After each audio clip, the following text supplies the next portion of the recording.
Do you know many people are having trouble with finding their printer's IP address? Don't worry. In this video, we'll show you how you do this.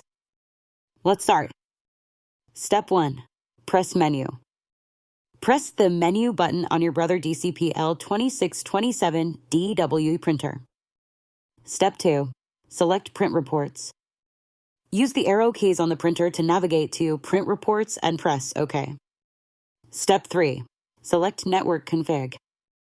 Navigate with the arrow keys to Network Config and confirm by pressing OK. Step 4. Print Report. Press the Start button to print the Network Configuration Report. Step 5. Find IP address. Locate the IP address on the printed Network Configuration Report. By following these steps, you should easily find your Brother printer's IP address. Still need help? Visit our website for the complete manual.